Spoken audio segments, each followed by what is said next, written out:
Addressing electrical issues promptly is paramount for safety. Here are several potential reasons why neutral and ground wires might be shorted together in subpanels. One potential cause is improper wiring. Neutral and ground wires should never be connected together in a subpanel except at the main service entrance. If they are mistakenly connected or bonded, it creates a parallel path for neutral current which can lead to dangerous situations and potential electric shock hazards. Secondly, loose connections can also contribute to this issue. Over time, connections can loosen due to vibration, temperature changes, or improper installation. This can create intermittent shorts between the neutral and ground, especially if the subpanels haven't been properly maintained.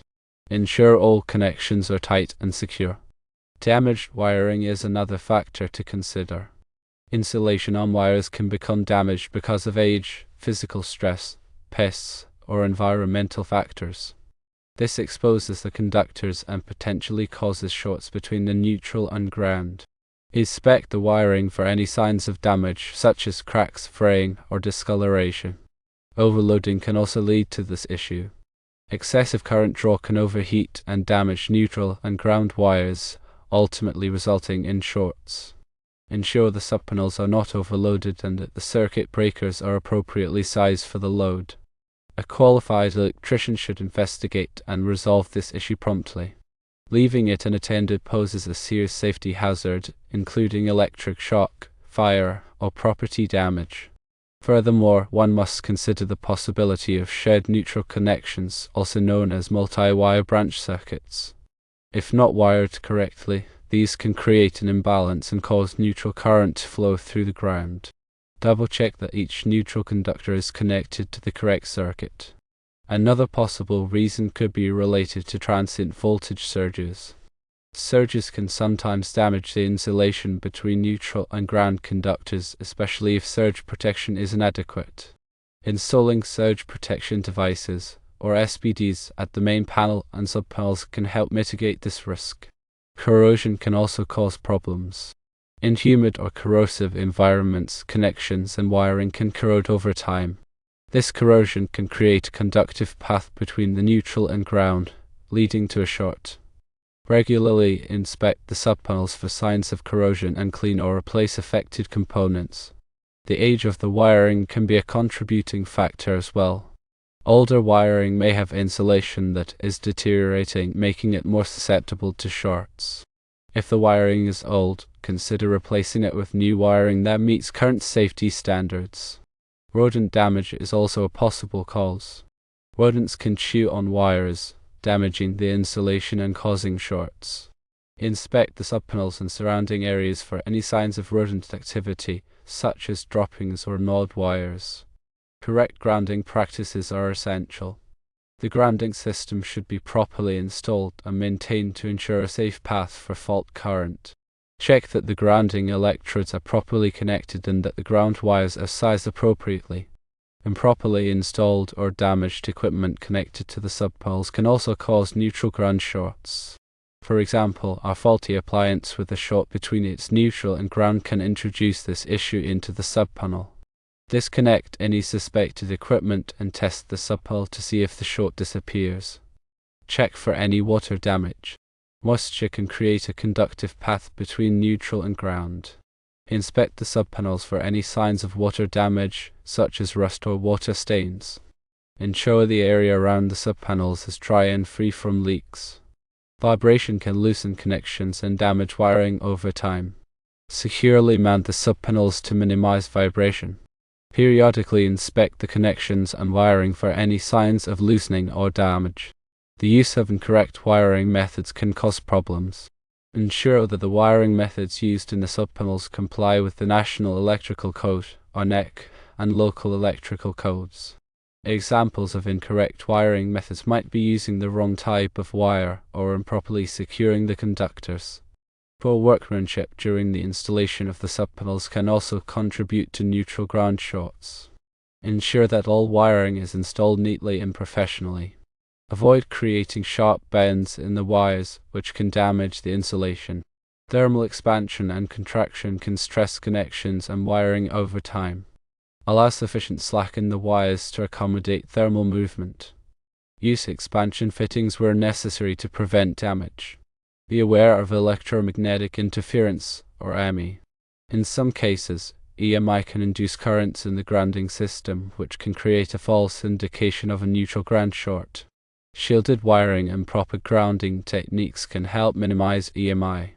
Check the torque on all connections. The over-tightening or under-tightening connections can lead to problems. Use a torque wrench to ensure that all connections are tightened to the manufacturer's specifications. Also, consider the presence of harmonics. Nonlinear loads can generate harmonics, which can cause excessive current flow in the neutral conductor. This can lead to overheating and damage to the wiring. Use harmonic filters to mitigate the effects of harmonics. Ensure the subpanels are adequately ventilated. Overheating can damage the wiring and connections. Provide adequate ventilation to prevent the subpanels from overheating.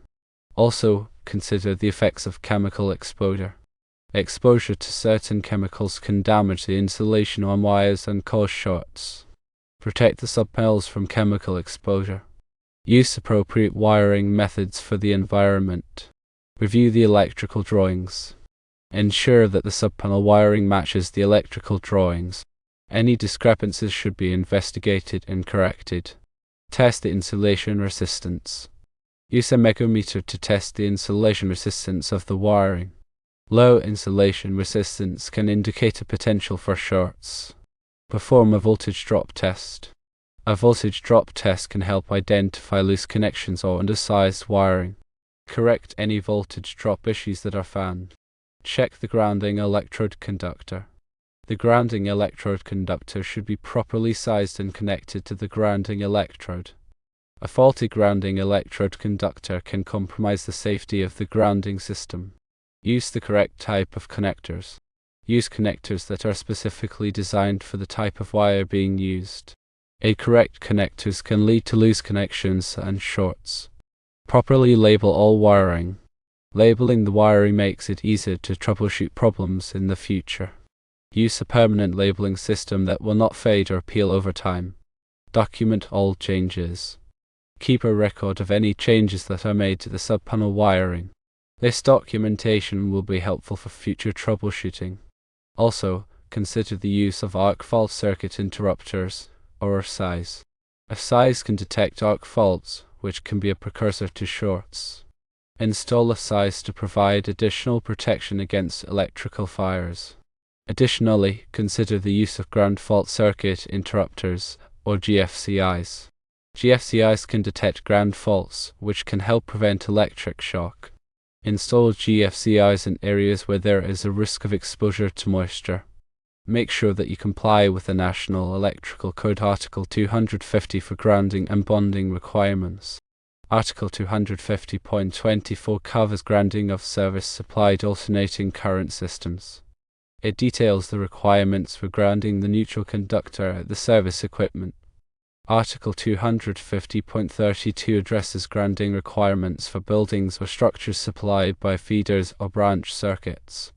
This section clarifies how to properly ground subpanels in remote buildings.